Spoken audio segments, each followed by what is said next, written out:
Hey everyone, welcome to my channel. நான் உங்கள் ராகுல். இன்றைக்கி எதை பற்றி பார்க்க போகிறோன்னா, இப்போ ரீசெண்ட் டைம்ஸில் ரீரிலீஸ் படங்கள்லாம் நிறையா ரிலீஸ் பண்ணிக்கிட்டு இருக்காங்க.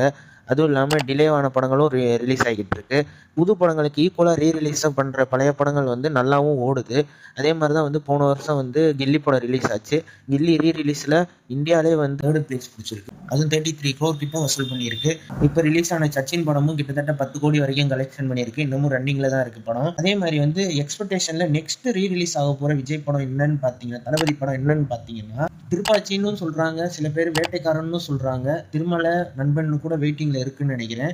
இந்த படங்களில் வந்து திருப்பாச்சி கண்டிப்பாக நல்லா ரீரிலீஸில் நல்ல பெர்ஃபார்மன்ஸ் பண்ணும்.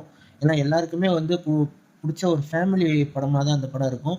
நெக்ஸ்ட் பார்த்தீங்கன்னா வேட்டைக்காரன். அப்போ அது சரியாக ஓடலை. ஆனால் ரீசெண்ட் டைம்ஸில் வந்து அந்த வைப் பண்ணுறதுக்கு விஜய் ஆண்டனி பாட்டாக இருக்கட்டும், அந்த சீன்ஸாக இருக்கட்டும் நிறையா வந்து பார்க்க முடியுது. அதனால் அந்த படமும் அநேகமாக வந்து ரீரிலீஸ் பண்ணால் நல்லா ஓடுன்னு நினைக்கிறேன். அடுத்து என்ன படம்னு பார்த்தீங்கன்னா நண்பன். தளபதி வந்து வேறு டைமென்ஷனில் காட்டின ஒரு சாதுவான படம் நண்பன். அந்த படமும் வந்து ரீலீஸ் பண்ண போகிறாங்களாம். அதுக்கப்புறம் என்னன்னு பார்த்தீங்கன்னா திருமலை. அவரோட ஃபஸ்ட்டு ஆக்ஷன் அவதாரம் எடுத்த படம் திருமலை. அதில் பாட்டும் நல்லாயிருக்கும், ஸ்க்ரீன் ப்ரெசன்ஸும் நல்லாயிருக்கும். இதில் எந்த படத்தை வந்து ரீரிலீஸ் நெக்ஸ்ட்டு பண்ணுவாங்க, நீங்கள் இதில் எந்த படத்தை ரீரிலீஸ் பண்ணணும்னு நினைக்கிறீங்கன்றதை வந்து கமெண்ட் பாக்ஸில் கமெண்ட் பண்ணுங்கள். நெக்ஸ்ட் வீடியோவில் பார்ப்போம். Stay peace, stay safe. மறக்காம சர்ப்ரைஸ் பண்ணுங்க. தேங்க்யூ.